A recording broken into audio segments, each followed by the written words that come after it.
Good afternoon, everyone. Thank you for taking the time to join us today. My name is Siobhan Jones. On the call today, we have President Dr. Ollie Jones, Ms. Barbara Turpin, and board members to join us later, Mr. Ron Browder, Ms. Kathy Wright, and Ms. Darlene Roberson. Today, we have a representative from the from the Ohio Department of Job and Family Services. She will be presenting information about eligibility for Ohio Works First cash assistance benefits, childcare benefits, food stamps, also known as SNAP, Medicaid, PRC, and how the receipt of other benefits such as Social Security can affect eligibility. I am going to pass the torch for a moment to Barb as she has some brief follow-up from our oral survey. Barb. Thanks, Siobhan. Good afternoon, and thanks for everybody joining this important meeting with some very good information that I think a lot of people are always having some questions about during their involvement with kinship caregivers. I did want to make some announcements about some things that have been going on through OGKC and the Ohio Health Federation for Health Equity and Social Justice. Some of you may have noticed that our email platform has changed, that we send out our event notices. We're using MailChimp now. It's a little bit easier to send large group emails.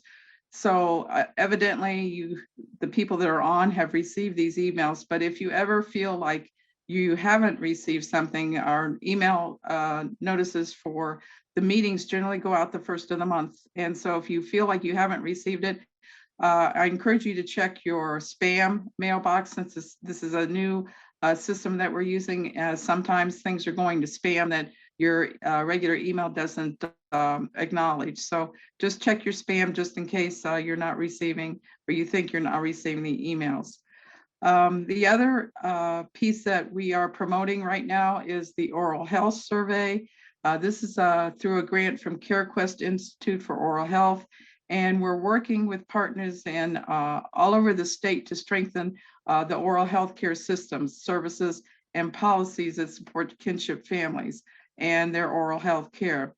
So as a result, we're promoting this survey. We're seeking input from kinship caregivers. We've had some parents fill out the survey, which they do not qualify. So it does have to be a kinship provider. They don't have to have custody or guardianship, any legal relationship, just the control and care of the child. And we really want their input and them to have a voice in this survey in order to change oral health care practices throughout the state. We know that there's a lack of services for in a lot of areas around oral health. There's missing services for children. And this is very important, especially in a child's life and as they grow into adults.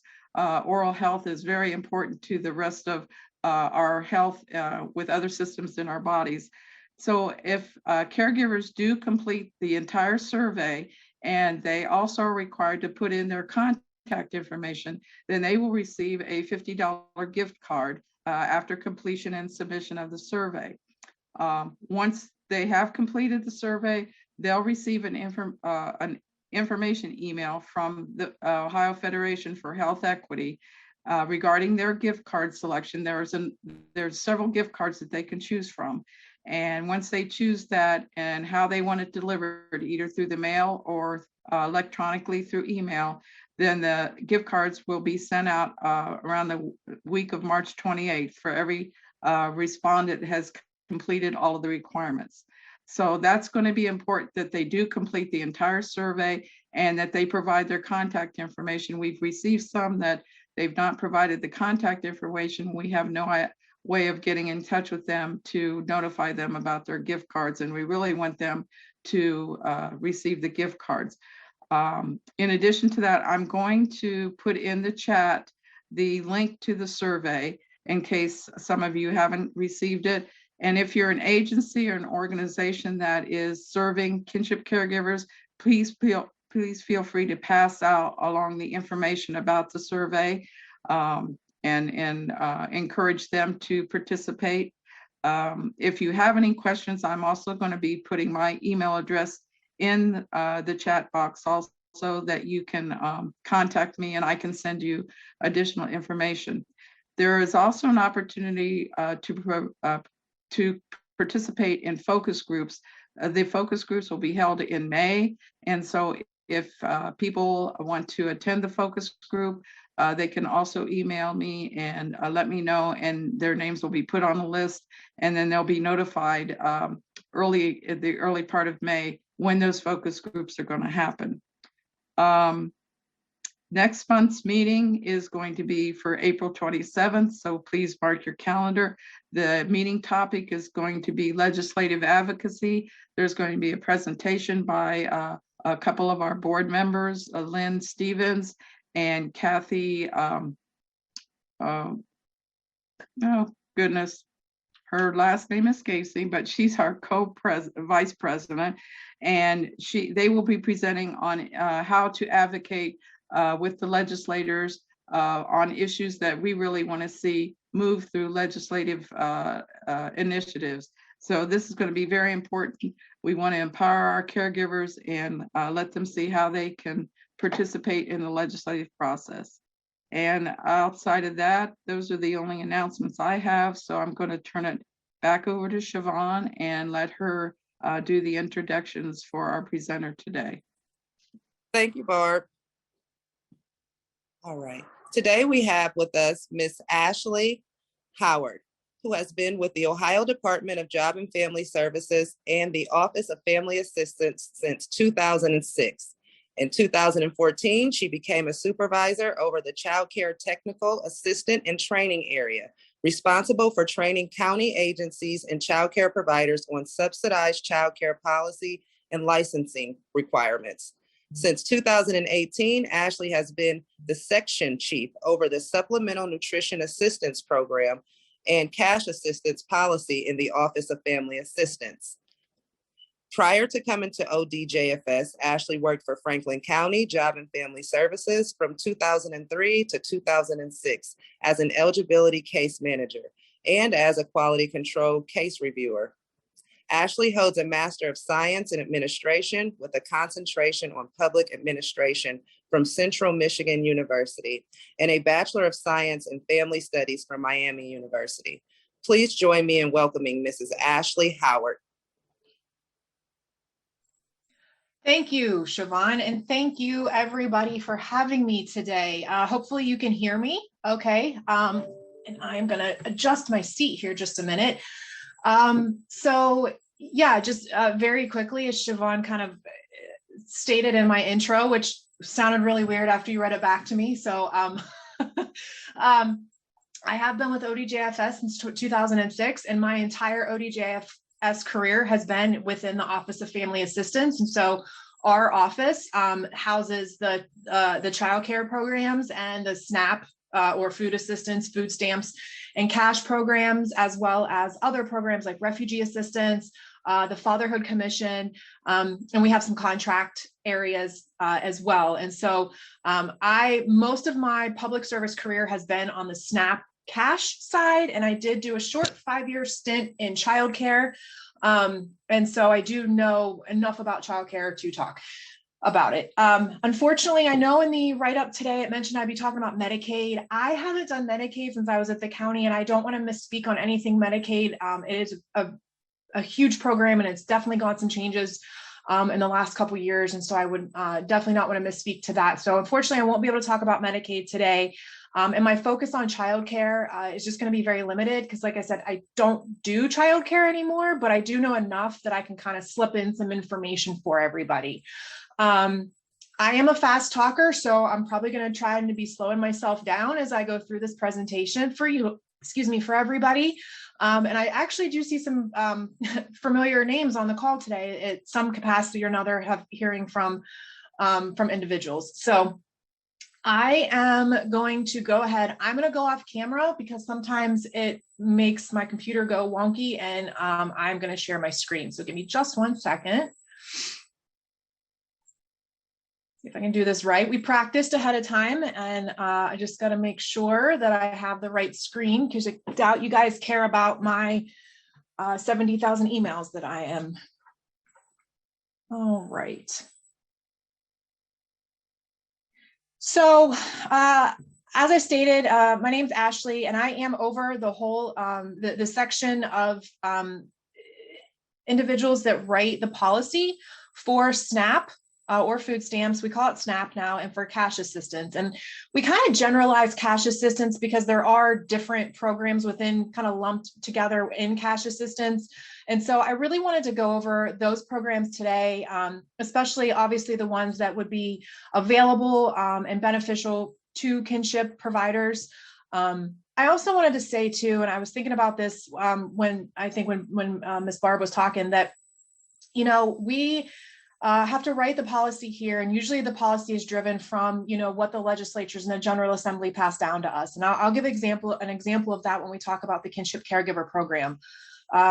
They typically give agencies, you know, like ODJFS, rule writing authority to kind of make, we can only make the programs as good as we want them based on the confines that they give us. And so whether it's federal policy or state, you know, state-driven policy. So I know sometimes that there are some initiatives out there that seem really good, but could potentially be better.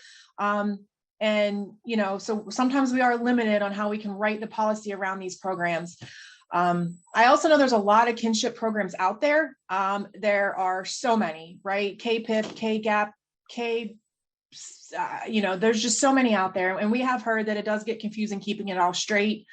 Another piece of that is that sometimes most of the time the kinship programs are offered and run out of different offices. And so I think last time you heard from the Office of Families and Children, and now you're hearing from the Office of Family Assistance. And I mean, right, it sounds the same. We're serving families, but we do different things. And typically the funding streams can be different on these as well. So depending on that, it kind of depends on who administers the program. And the last thing I wanted to say before I jump in is not only, you know, do I live and work this, this is a very personal thing to me as well. My parents are kinship caregivers. I have an almost 8-year-old nephew whom they have had custody of since he was 18 months.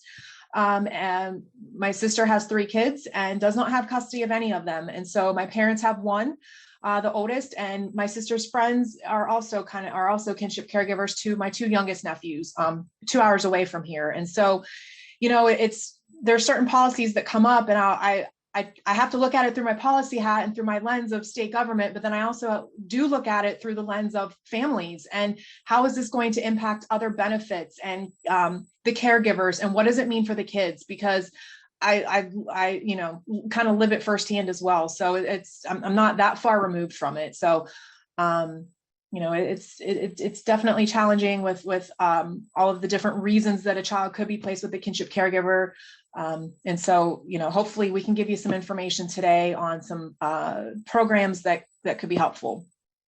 So I actually have no idea how long this is going to take me. And I'm probably just going to talk and just give you some information. So what I want to talk about, the first program we're going to talk about is Ohio Works First, or OWF. That's probably one of the main programs that you might have heard of or hear about when we hear about cash assistance to families.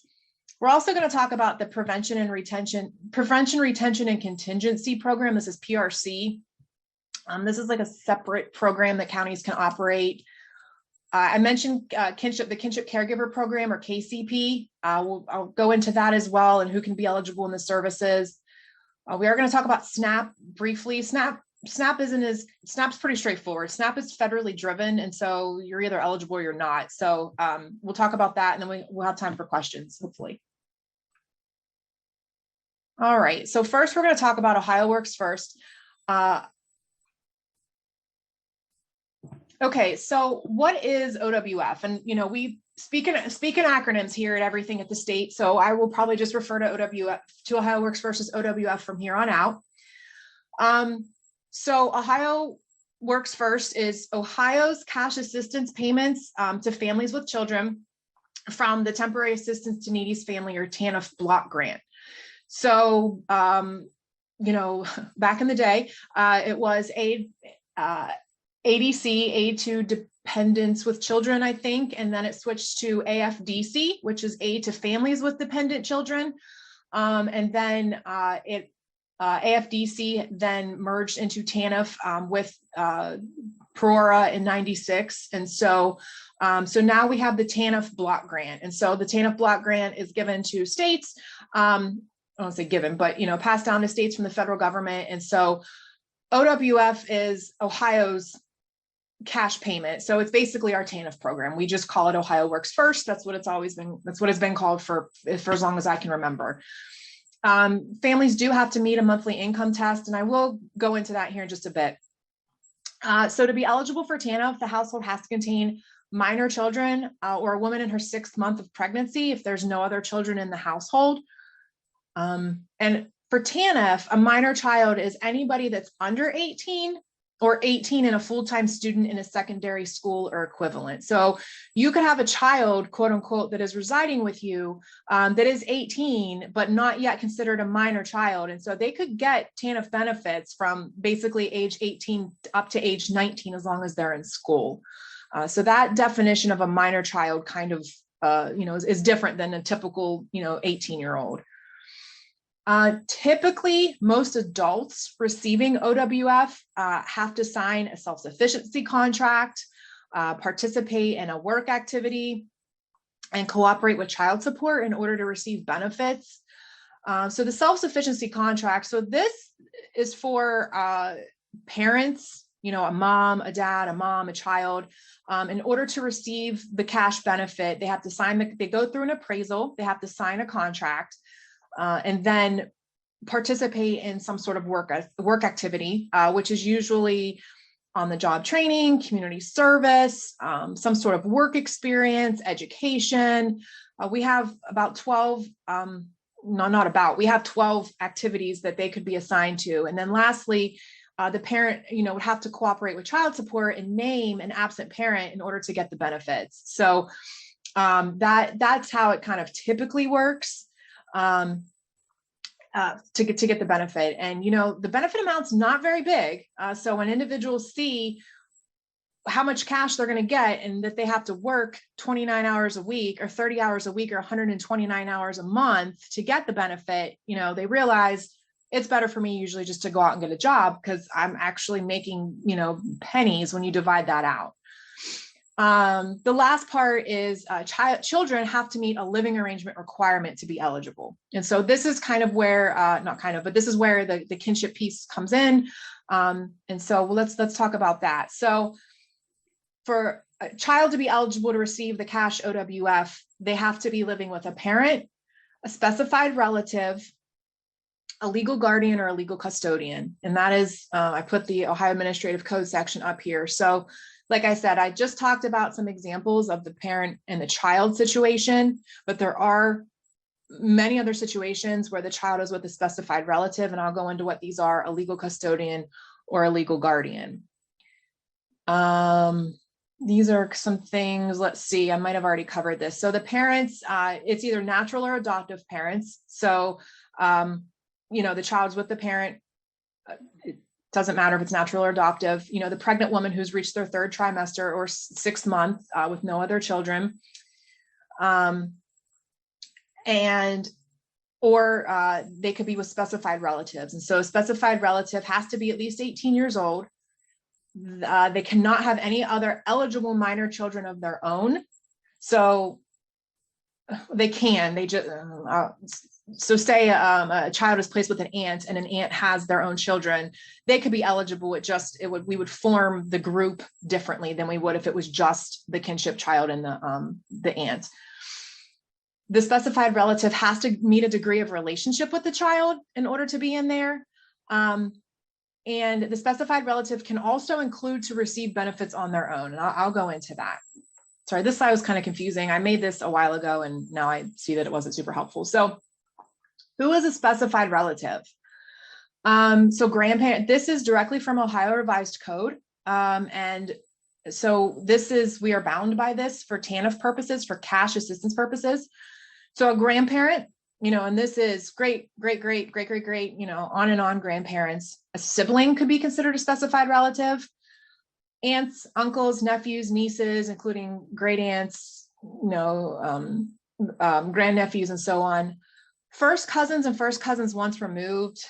We have a whole chart that shows what first cousin once removed is because people confuse that with second cousins. Unfortunately, second cousins do not fall into this, but first cousins and first cousins once removed do. Step parents and step siblings, and then any spouses and former spouses of all of the above. What I want to draw your attention to here is that, let's see. I realize, so in Ohio Revised Code, kinship caregiver is defined. Kinship caregiver is defined differently than specified relative. So keep in mind, to be eligible for cash, the child has to be living with a parent or specified relative or guardian or custodian. And so we define specified relative for who can get cash assistance. And that's what you're seeing on the screen. A kinship caregiver is defined separately in Ohio Revised Code, and it does include most of these people, but one population that it does include that we do not allow for is, I think it's called fictive kin. I don't know, I might have just made that up, but it is the individuals that have a long-standing relationship with the child or with the child's family. So, you know, if neighbor Nancy has watched Billy grow up his whole life and Billy's parents are no longer able to take care for Billy, Billy can be placed with neighbor Nancy, even though neighbor Nancy is not related or doesn't have any sort of legal guardianship or custodianship. I think she could be considered a kinship caregiver because she has a long-standing relationship with Billy and with Billy's family. For cash assistance purposes, we would not allow Billy to get cash with Nancy, unless Nancy was a guardian or custodian. So she doesn't meet the definition of a specified relative, i.e. she's not related to Billy. But if Nancy were given a legal guardian or custodianship, even if it's temporary, she could still get benefits for Billy. So I wanted to call that out because that does draw some confusion for people, because it's like, well, it says that, you know, a non-related adult can get it as long as they have a long-standing relationship with the family. They can, as long as they're legally given some sort of guardianship or custodianship, because they don't meet the degree of specified relative to be considered related to Billy. And, you know, to prove obviously we just need to show birth certificates. So grandparents typically will bring in their birth certificates, the child, and then the parents' birth certificates to show kind of that lineage. Now, obviously, the farther and farther away you get with aunts, uncles, nephews, and nieces, it gets a little harder to show that relationship, but you can. So, you know, birth certificates show that relationship, or some sort of court documentation showing that maybe, you know, guardianship has been given to the specified relative. All right. So the question now is, can a specified relative receive OWF? And so absolutely. There are two main ways in which a specified relative can receive OWF. So the first is probably the most common, and this is what we call quote unquote child-only OWF. So what child-only OWF is you're really just requesting cash OWF for the child only. That's it. Typically what we see is, you know, income of the caretaker is, honestly, it's too great. It's too high for them to be eligible themselves. And so the income of the caretaker is not considered for eligibility. And I'm using caretaker, it's, you know, caretaker, kinship caregiver, this specified relative who, you know, is either a relative or a legal guardian or a custodian. So you're basically just applying for the child. And if the child has any income, then that could potentially impact eligibility.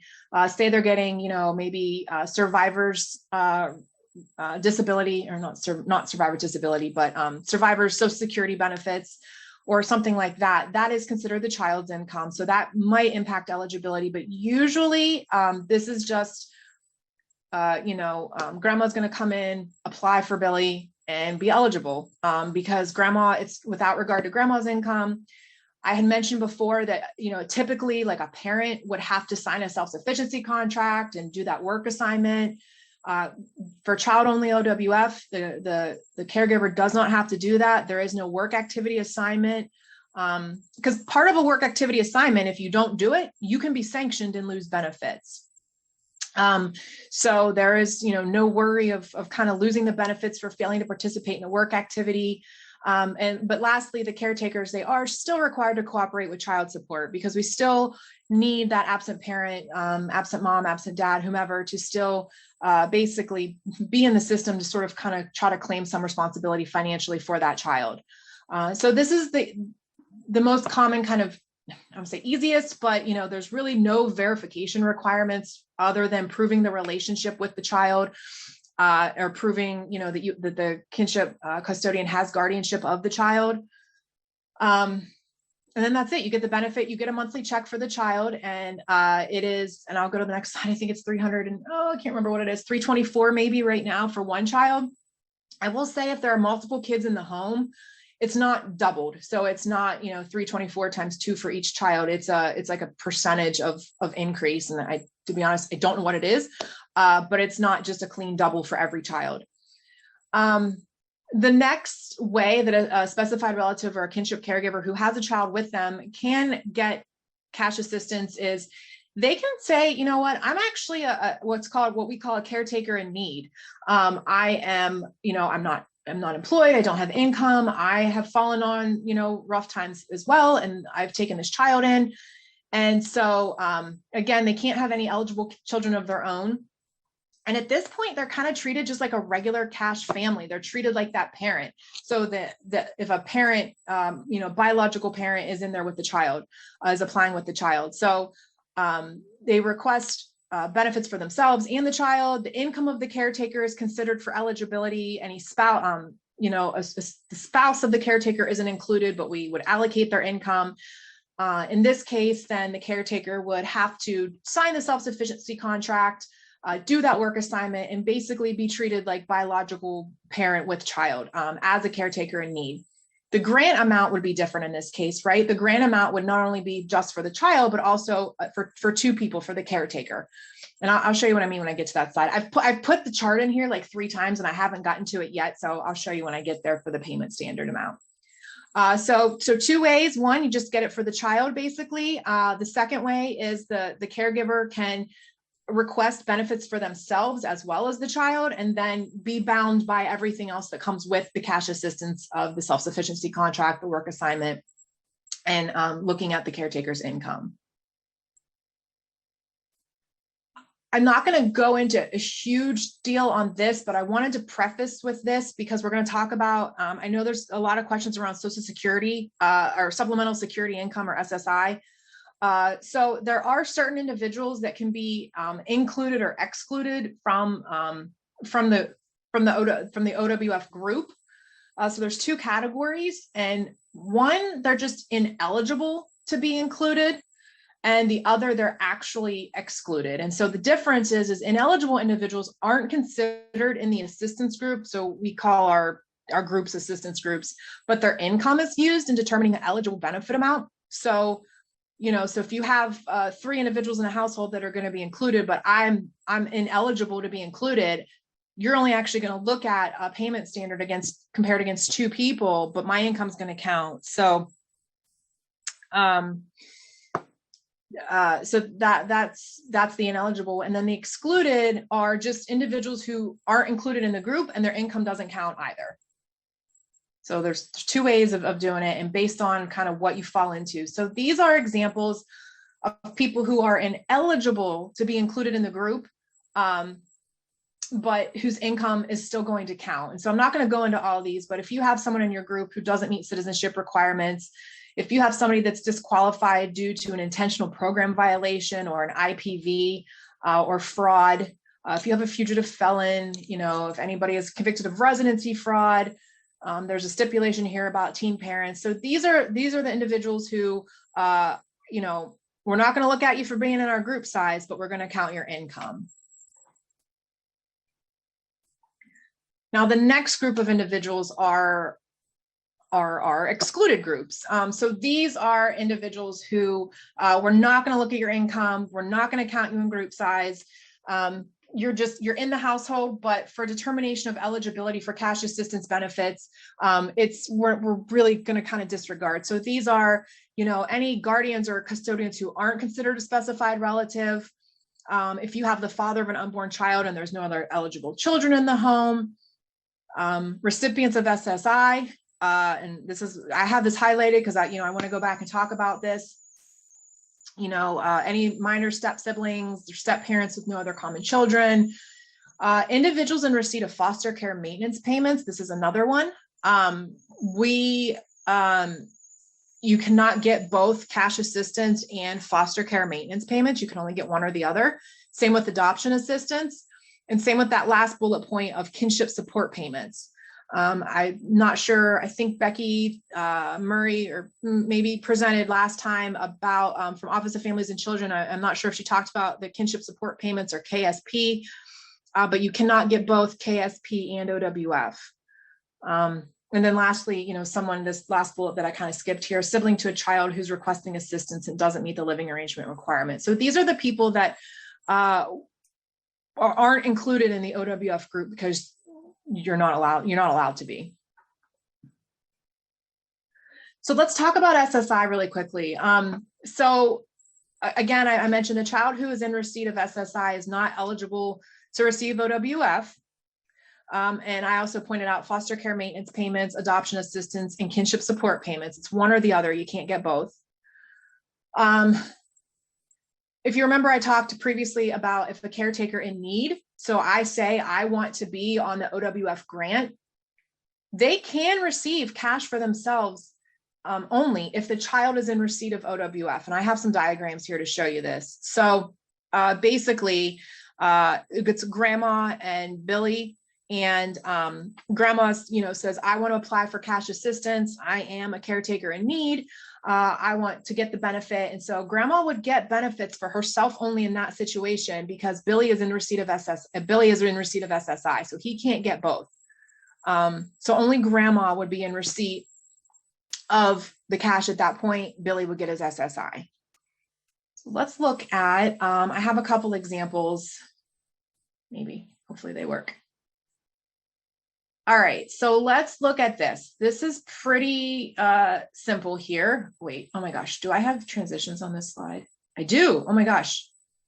Okay, so this is basic example number one. This is child only OWF. This is the first thing we talked about.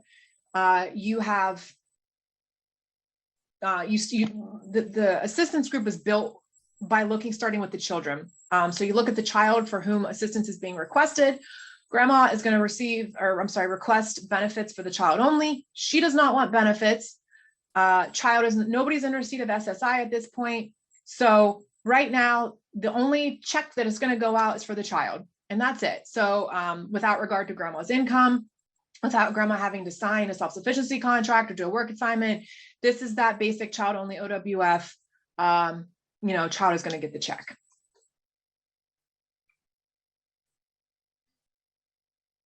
In this example, you have and these are all very vanilla situations, I realize that, and this is the same situation. You have grandma, again, who in the child, and she is going to be requesting benefits for the child. In this situation, it is still the child only because grandma is in receipt of SSI. So even if grandma said, but I'm a caretaker in need, I want to be included on the grant, on the cash grant, grandma cannot because she is in receipt of SSI, and grandma cannot get both SSI and OWF. And again, the payment would just be for the child. And these scenarios hold true for the other types of income that I mentioned, the foster care maintenance, adoption assistance, and kinship support payments. So swap out SSI with adoption assistance or foster care maintenance or whatever, and all of the scenarios will be true. So in this situation, this is the third. So in this situation, the grandma is not getting SSI, but the child is. And so the child is getting SSI. Grandma has said, I want to apply for benefits. I'm a caretaker in need. I want to be on the cash grant. So in this situation, the person that's going to be eligible is grandma because child is in receipt of the SSI and can't get both. Now, if grandma did not want to be on the grant, did not want to be a caretaker in need, was not going to request benefits for herself, and in this situation, there wouldn't be any eligibility because the child is in receipt of SSI. So she couldn't get child only benefits because the kid is getting SSI. So, but if the grandma chooses and she wants to be on the grant, she can get the benefits for herself. Child is getting SSI. But again, if grandma is a caretaker in need, she has to do the self-sufficiency, do the work assignment, and would have to cooperate with child support. Now, this is the chart I was talking about. I put this in like 4 different times, and I'm sorry that it's so small. But if you see here, I want to show you, wait, what am I showing here? So for an assistance group size of 1, this is the initial eligibility test for Ohio Works First. So you can't gross any more than $537 a month, which is not that much. And the payment standard, so what would be paid for a child only assistance group is $324. So I think I mentioned that before. Say, you know, there's 2 children in the home, you can see that the payment standard goes up right here to $442. Now, if grandma wants to be, and I'm sorry, I keep saying grandma, I know that's not always accurate, and you know, it's just for simplicity's sake of continuity of examples here.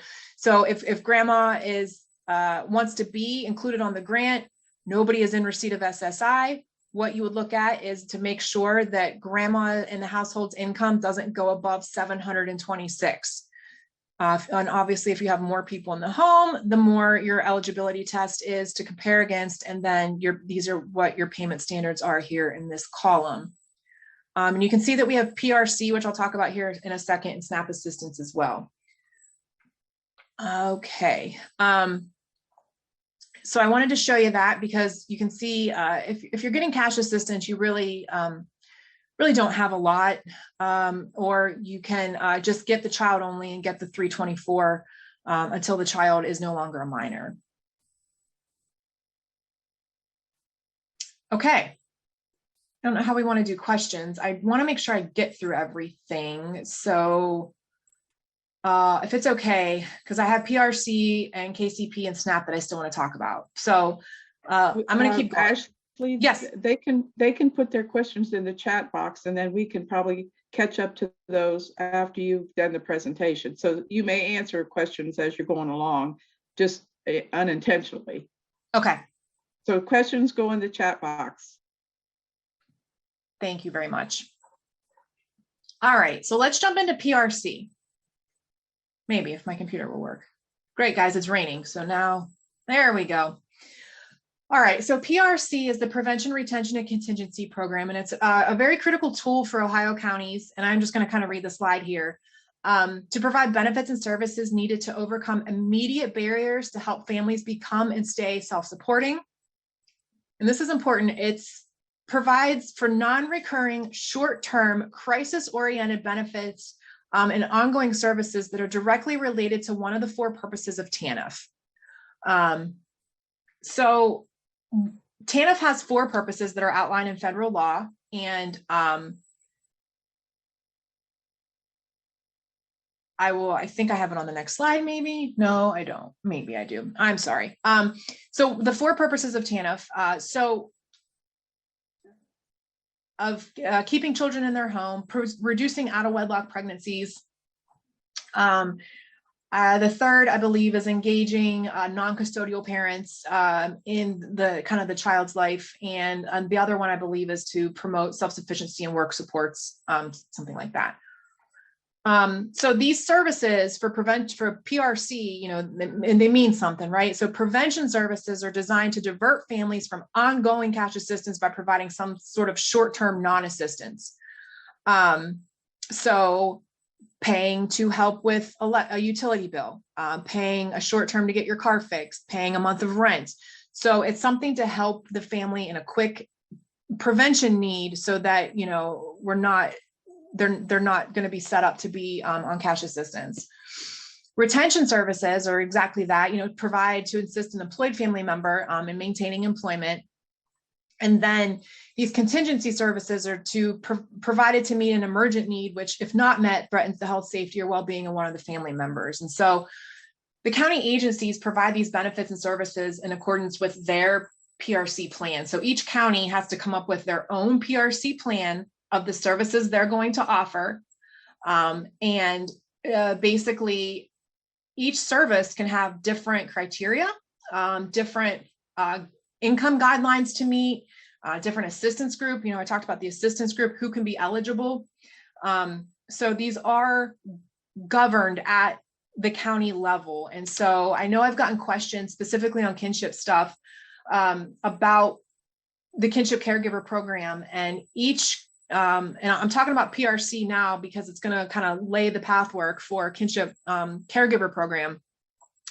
But each county is different, and each county can govern it their own way. We do review them at ODJFS, but we just review to make sure that they are not going against federal policy. We don't really, or we kind of throw some flags.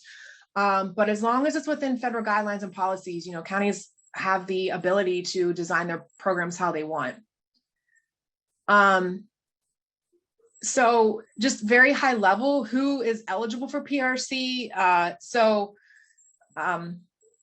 In Ohio, all families are served and defined as being an assistance group. And it has to at minimum consist of, and what we've kind of talked about before, is a minor child residing with a parent, specified relative, legal guardian, or custodian.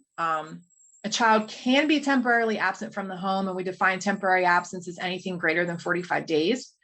Again, a pregnant individual with no other children, and this is added specifically for PRC, the non-custodial parent who lives in the state but doesn't reside with his or her children. And so these are obviously the non-custodial parents who there are services available for the parent and the child.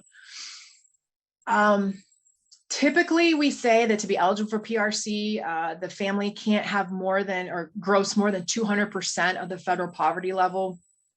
Some counties define, and as I mentioned before, they're like a lot of Help Me Grow. Help Me Grow is listed in county PRC plans as something that they can offer, or some child welfare services. Some counties do go up to the 300% FPL. It really depends on the service in the county. The federal regs don't specifically say 200%, but it's basically alluded to 200%. So that's the guidance that we give here at the state level.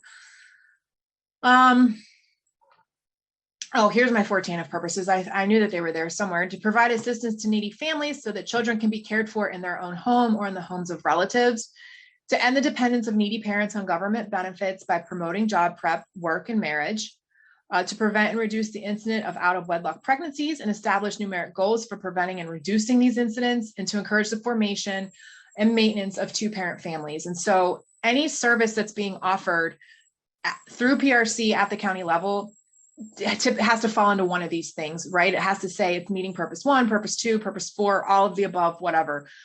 So that is sometimes hard because we see counties that offer PRC and they're offering like, for example, entertainment it's not permitted. So to say we're going to buy movie passes for the family so they can go do something, well, that's not allowable for federal policy, and it doesn't really fall into a chain of purpose. So here's some different types of PRC services.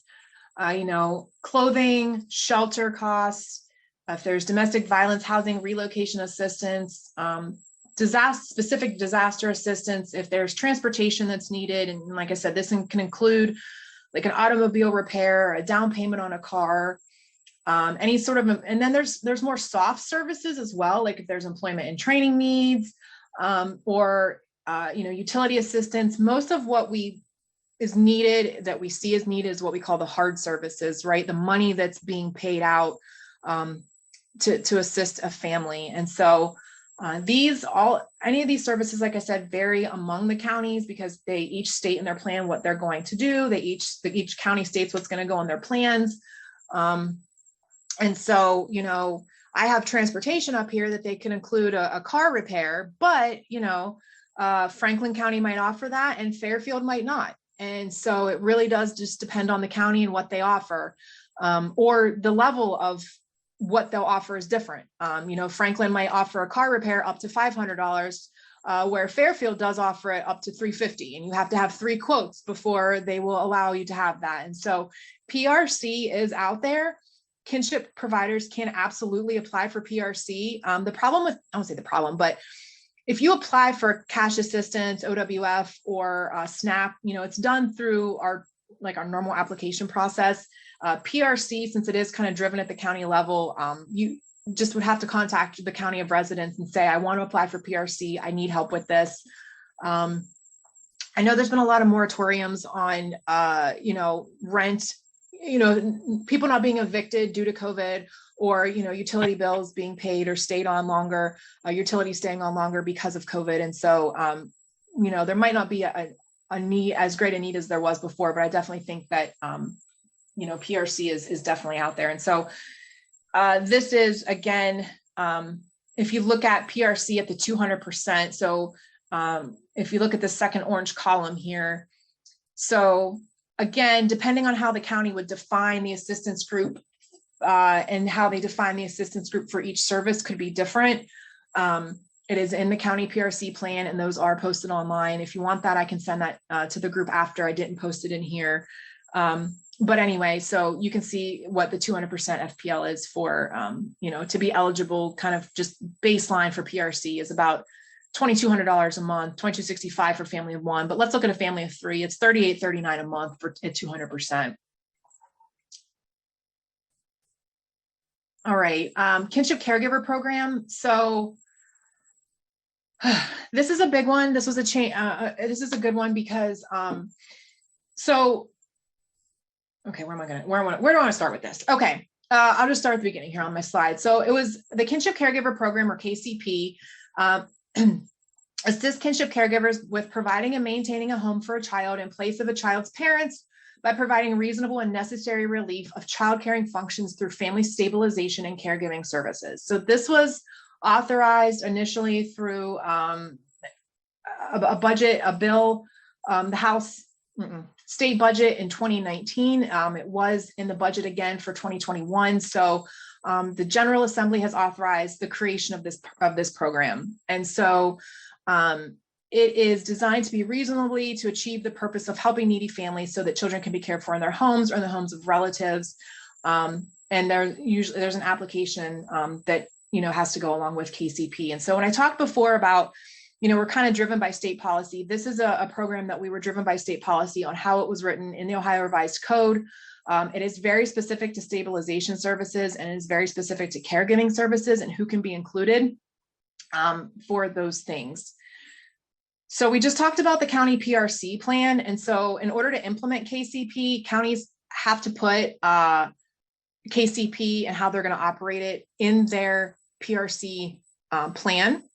And obviously, like I said before, the county can design its KCP program based on local needs, and they can include all of those details in their PRC plan. And so again, KCP is operated through the PRC program at the county level. So one thing about KCP, and I want to say this, for publicly funded childcare or Title 20 or whatever names might be out there for it, PFCC, publicly funded childcare, typically a kinship family is over income to get childcare help. So grandma and grandpa have Billy with them. Grandma and grandpa make too much money, but Billy is in daycare, and daycare is astronomically expensive. Grandma and grandpa make too much money to get publicly funded or subsidized childcare, where the state pays most of it, and then grandma and grandpa would just have to pay a very much lower amount of a weekly copay, $10, $130, whatever it might be based on their income. So there were a few versions of this kinship program out there. It was called the Kinship Childcare Program, I think, at one point. And then the Kinship I don't even remember what they were, but I think this is the 3rd or 4th version of it. And it is now in Ohio Revised Code. So this program is to help kind of offset that, to help with the caregiving needs of having a child placed in their home. So again, it's to meet TANF Purpose 1. We talked about that, to keep kids in the home of families or family members. The budget the bill and Ohio Revised Code very specifically call out two parts: stabilization services and caregiving services. And I'll go into what each one of those are. But how we look at, or how the counties look at the assistance group and who's going to be in the group and whose income is going to count are different based on how the law was written. So for stabilization services, the assistance group shall include only the minor child residing with a kinship caregiver. So this is kind of akin to the child-only OWF. We're not going to look at the caregiver's income. We'd only look at the child's income should they have any. And the child just has to be residing with a kinship caregiver.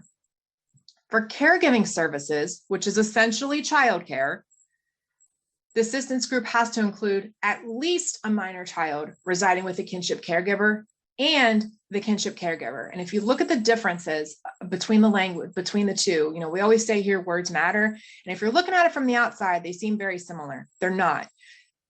Shall include, so stabilization is only a minor child residing with the kinship caregiver. For caregiving services, it's at least a minor child residing with the kinship caregiver and the kinship caregiver. So for the caregiving services, there's a little bit more that comes with it than just kind of that child-only piece. You have to look at the kinship caregivers in the home, are they employed, and what their income is. And so we'll go into that. Again, the assistance group should have an income of less than 200% of the federal poverty level that we just talked about. In the instance where we need to look at income, and they do need to redetermine this eligibility every 12 months. So again, the kinship caregiver, this is what I talked about under OWF. I'm not going to go through this again, but it's the same pot of people, right? Grandparents, aunts, uncles, siblings, step cousins, first cousins, spouses, and then a legal guardian of the child or a legal custodian of the child. So these are the same definitions as for cash assistance. And again, it does not include the individuals that have a longstanding relationship with the family, unless they are a guardian or custodian of the child. So stabilization services, these are the things that are designed to transition the child into and maintain the child in the home of the caregiver. So some examples, you know, childcare services not to exceed 4 months. So we have stipulations for our TANF that if you are not working or the caregiver is not working, we cannot pay cash payments for more than 4 months, where it's considered assistance. When it's considered assistance, then you have to sign the self-sufficiency contract, do the work requirement, and all of that fun stuff. So you can get childcare services to not to exceed 4 months, or other incidentals occurred basically when taking on the responsibility of caring for a child unexpectedly, like purchasing for the basic needs of the child. You know, a lot of caregivers need beds, need cribs. Somebody has even asked for an extra refrigerator because they had, I think, 2 teen boys placed with them and they ate a ton and they needed extra room, or a deep freezer, maybe it was, to have room for the extra food that's needed. School clothes, school shoes, you know, a lot, you know, most kids are placed with nothing but their clothes they have on their back. And so these stabilization services, again, only look at if the child has income. So if the caregiver has income, it doesn't matter. That we can, you know, this is the caregiver can apply for benefits or apply for these services and say, I need these things in my home, or I need kind of this one-time help of 4 months. I'm not employed to for childcare services. And again, this is just basically based off the income of the child, should they have any. Now, what are caregiving services? So again, like I said, this is basically childcare. This is to help pay for childcare costs.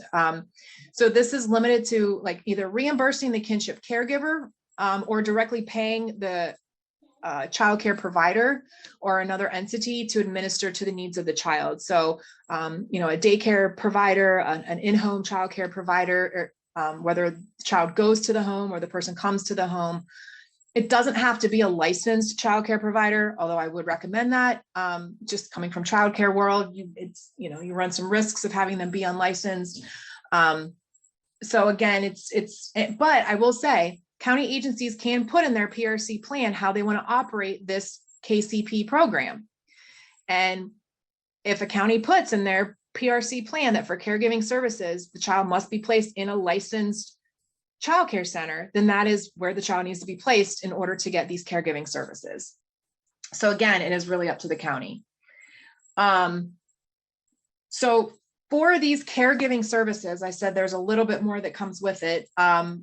So the minor child, what we did is, since kinship caregivers typically are probably going to be over income for the publicly funded or subsidized childcare program, caregiving services are mirrored off of those eligibility requirements. And so what that means is, for a minor child who needs caregiving services, the child has to be under age 13 at the time of application, or be under age 18 at the time, but meet a definition of special needs, and they can remain eligible. And so these two definitions mirror what we do for publicly funded childcare. Also, for caregiving services, the kinship caregiver or other member of the assistance group has to be basically doing something to need the care. And that also mirrors subsidized childcare. There are certain situations where you don't have to be doing something or have a need, but typically you have to have a quote need for the care for subsidized childcare. And so we mirrored that as well for caregiving. So the caregiver either has to be in paid employment on a full-time or part-time basis, be in some sort of training or education activity, or be participating in a work activity through Ohio Works First, which we talked about earlier, or through the SNAP program. And so the caretaker has to be doing something to get the caregiving services beyond that 4 months that I mentioned. Okay, so these are just kind of some Q's and A's that we have gotten along the way when we rolled out this program and have done different trainings. And I think I just have these ones really quickly, and then I'm going to jump to SNAP, and then I'm done. So does a child have to reside with a kinship caregiver for any specified amount of time to be eligible for these KCP services? And, you know, right now, there's nothing that says a child has to reside with a caregiver for a specified amount of time. You know, to say if I get a child with me on day one and I apply on day one, that is fine. The child doesn't have to reside with me for 6 months or 180 days or anything like that.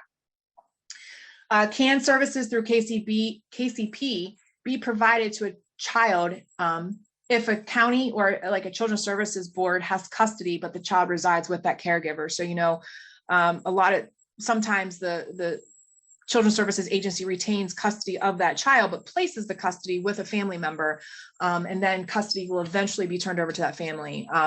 So even if Children's Services or a Children's Services Board retains custody of the child, as long as the child is meets that degree of relationship that we talked about earlier of living with a kinship caregiver, then they could go ahead and be eligible for these services. So even if, you know, grandma doesn't have custody, but grandma is grandma and meets that level of relationship, grandma can still get benefits for the child.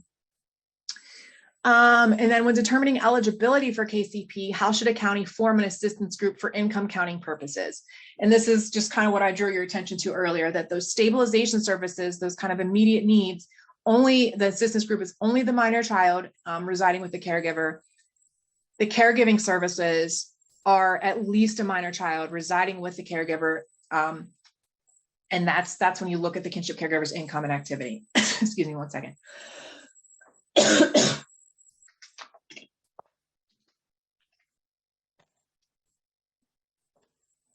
Okay.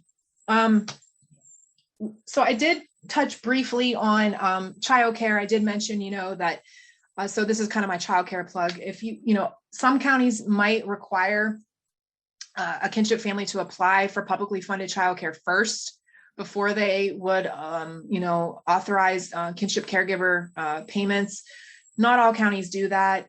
Some counties will serve children across county lines. It's all in the county PRC plan, how those are operated. And we have really been pushing counties to spend this KCP money because counties were allocated a certain amount of it in the budget. And so I think the problem is that not enough people know it's out there. Not enough kinship caregivers know that this is an option, because it's not just a typical, like I said, SNAP cash Medicaid, where you know that you can go have this.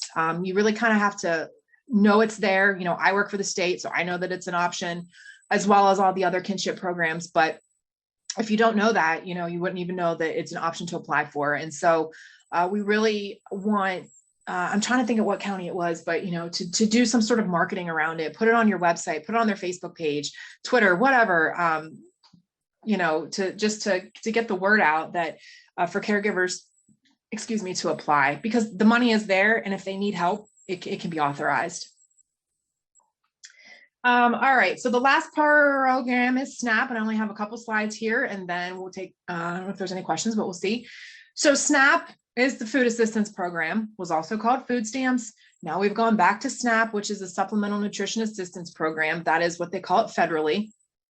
So obviously this helps all eligible low-income Ohioans kind of stretch your food budgets to buy healthy food. It is a supplement. It's supposed to be a supplemental amount to whatever the family has coming in. And this isn't just specific to kinship caregivers. This is individuals that meet a degree of eligibility for benefits. And so these SNAP cards are, issued on the Ohio Direction card, which is similar to a debit card. It's loaded every month on a date. It's between the 1st and the 20th of the month.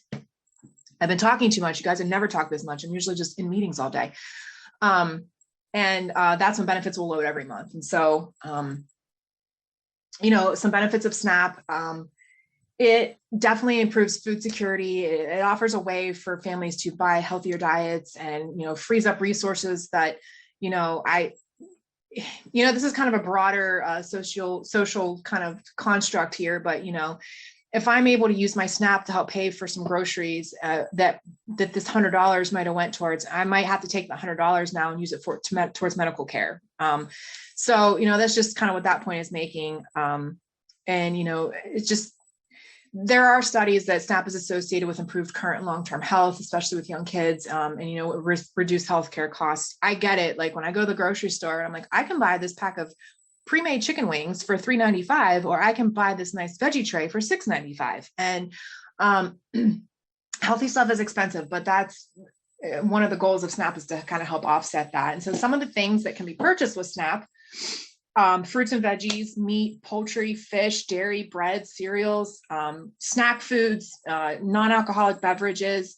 One thing that was actually pretty neat, a friend of mine is actually on SNAP, and she said, did you know I could buy seeds with SNAP? She wanted to buy seeds and she was going to start a little garden. And so that's also seeds and plants. Things that can't be purchased are alcohol, tobacco, vitamins or medicines, or things kind of in that supplement section of your grocery store. Hot foods that are to be taken immediately, like the hot chickens from Kroger, the rotisserie chickens that I could just stand over my sink and eat in one sitting, or any non-food items. And so that's kind of hard because, diapers, wipes, soaps, shampoos, none of that's covered by SNAP. And so obviously we want the SNAP to be used to buy the food products that are able to be purchased, and then any other income that the family may or may not have to purchase the other things. And so an individual can qualify for benefits if the gross monthly income is at or under 130% of the federal poverty guidelines, and these do change every year. So here's my chart again. If you look at in the red, so the first column is the SNAP allotment. So this is how much SNAP an individual can get. And then 130% of the gross standard is here. So to even be eligible, you have to be under this 130%. So if you look at a family of 3, we're looking at $23.79 at 130%. And then obviously it goes up from there.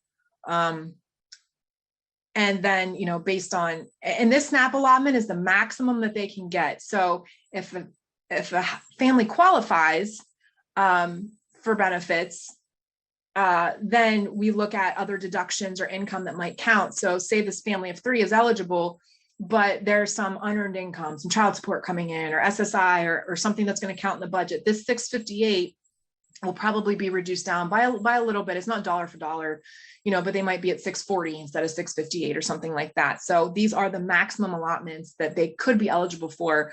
But just know that will, that could change based on if there's any income or other deductions in the household. So very quickly, I just wanted to point out, so for a SNAP household, bottom line is anybody that's living alone or groups of people who say that they quote unquote purchase and prepare together is a group. If you're married, you have to be with your spouse. So we can't separate you from your spouse. If you're a child under the age of 22, we define a child for under the age of 22 who lives with their parent, has to be included in the same group as the parent. Same with kids under the parental control of somebody. So an individual that is under 18 and they're not married and they're living with another individual who's considered to basically be in charge of this child's life, they will be considered, one group together. And then we have elderly and disabled individuals together. So, so for a kinship family, if grandma is going to apply, it's grandma, spouse, and, Billy, everybody would be included in that group together, unless Billy is in receipt. You can see some exclusions here. Billy is getting foster care, guardianship payments, kinship support payments. And so at that point, grandma can say, okay, I'm going to include Billy in my assistance group size, but any income that Billy has is going to be counted as well. Or grandma can say, you know what, I'm just going to apply for me and spouse, and Billy's going to be left out of the group. And then his income isn't going to count either. And so it's looking at how how it impacts the assistance group size and the income. Okay, in closing, finally, I have some links here. I can send this out, but you can apply online for OWF and SNAP. You can do it on the phone. You can fill out a paper application, the 7200. It is a joint application, so you would be applying for cash, Medicaid, and food stamps and SNAP, and either take it to the county office or drop it off. And I have a list of county offices can be found there. I have this separate because, I mentioned PRC and KCP are done through the county PRC plan. So we would just, basically need to go to contact the county JFS office. Oh, no, I don't think that link is right. I'm sorry, I shouldn't have done that. And you can find those there, and I can send that out. And my contact information is on the screen. It's under my maiden name of Probst, but feel free to contact me with any questions. I work very closely with Office of Families and Children on a lot of the kinship stuff, the new initiatives, and yeah, so that's all I have for you guys. Let's see. Okay, so I am seeing, all right, so there was a question about what happens if a caregiver and their children are already in receipt of OWF and they take in a kinship child. That is okay. So say that I have, me and my daughter, and I take in one of my nephews, I can get benefits. It's just how the group is going to be divided out. So it's going to be OWF for me and my child, and I will have to do a work assignment for me and my child, and then I will get that child only OWF for my nephew. So it's allowable. It forms the groups differently. My requirement as the caretaker is going to be different because I have my own child. I have to do my own work assignment to get my own benefits, but then I can just get that child only for my nephew. How often is PRC available? So that is county by county, and it depends on the service. So some counties can say you can get a car repair once every 12 months. Some people say you can get utility assistance once every 6 months. So it really does depend on what the county has outlined in their PRC plan. Typically, it's every 12 months, very generically speaking, but some services could be offered or could be available more frequently, every 4 or 6 months, depending on what that service is. And, counties also evaluate too. If I helped you pay for your utilities this time, some counties do require that you say, how are you going to pay for your utilities next month? We'll help you this month, but we can't help you next month. So what are you going to do for next month? So that could also be, a consideration for counties.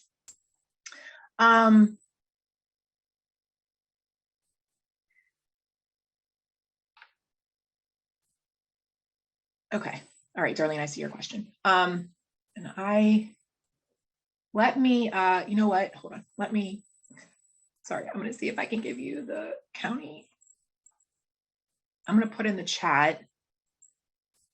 Maybe, probably not, you guys, hold on. Let me exit out of my slideshow and stop sharing my screen. And I'm going to put in the chat where you can find the county PRC information. maybe. Oh my goodness. I promise I'm coming here. If you want, and it is by county, so you just have to click on the county. Okay, let's see. Give me 1 second to get the link off of my PowerPoint.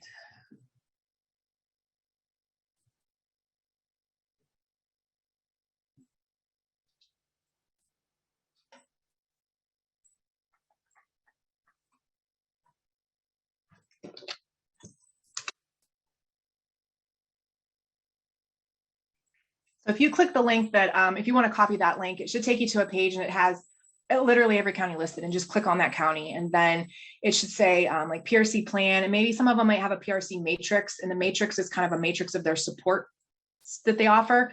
Then yeah, you can go there and see what they are. And if you have questions about specific county plans, not sure what they're saying, not sure what the eligibility is, please reach out to me. My staff actually review the county PRC plans when it is that counties have to update their PRC plans every 2 years. And so we review those or any amendments that they submit, adding or services or programs. And so we're pretty familiar with the county plans and what they're offering for that. So, and I think that's kind of the problem, not the problem, but you know, it's not as cut and dry as all the programs that are out there for kinship individuals. And so I really hope that, you know, at least with OWF, SNAP, PRC, you know, we can get some information out to people that these benefits and services are out there. Yeah, I can absolutely send, and I don't know, how about if I just send it to Barb? I can send the, no, sorry. Oh, you know what? I didn't send the link. Hold on, sorry. I only sent it to, sorry, Darlene, I direct messaged you the link, but now I'm sending it to everybody.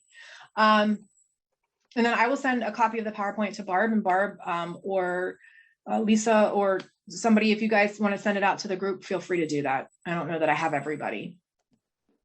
Yes, well, it'll be posted on the Ohio Grandparent Kinship website, as well as the video or the recording that is being done today. That will also be posted on the website for anybody that wants to rewatch it or didn't see it.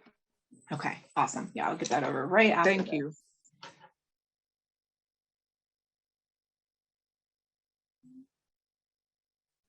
Are there any other questions that people have come across? While I think this has been wonderful. Ashley, we get so many questions about these detailed eligibility requirements, and obviously they can be complicated, and like you said, a lot of them can be county specific, which is very confusing also. So we appreciate you sort of clarifying a lot of this information for us, and hopefully it's helped other people who are working with caregivers know where to go to maybe check out some of these eligibility requirements when it comes up in their relationships with their caregivers, as well as caregivers knowing about it, because that's one thing we want to do is empower the caregivers. So caregivers knowing about this is very important.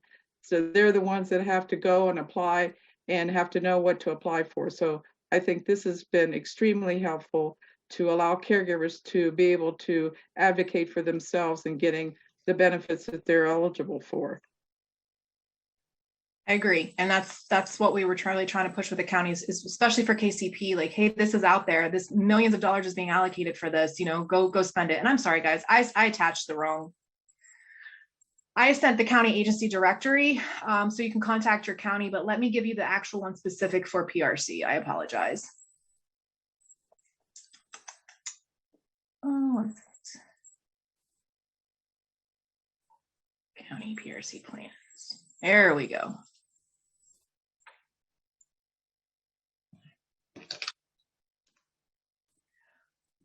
Okay, so I did just put in the chat the link. The first link I put was for just all county contact information, and then the second one, and the second link is the actual links to all the counties to click on for their individual PRC plans.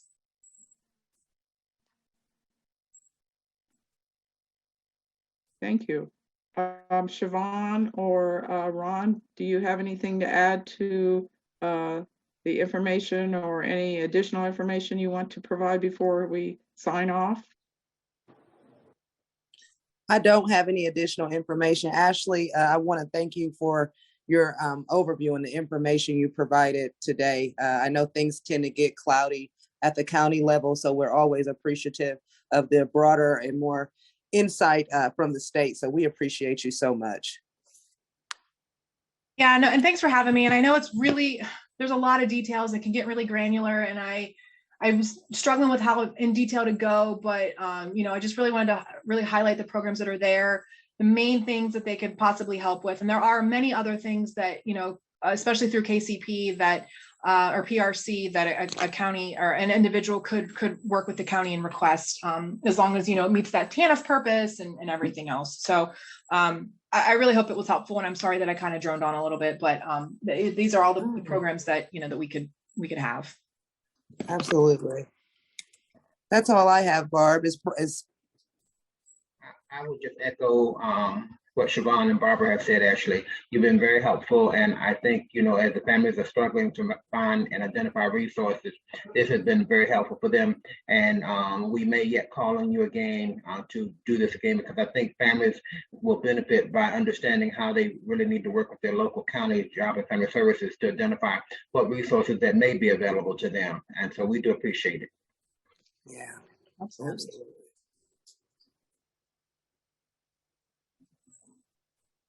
Thank you for joining us today and listening to this very important conversation. And again, mark your calendars for the meeting coming up on April the 27th on legislative advocacy. Pass along the information. And again, check your spam emails just in case this new survey or the new MailChimp ends up there. Around the first of the month, check for that if you don't receive a notice for the upcoming meetings.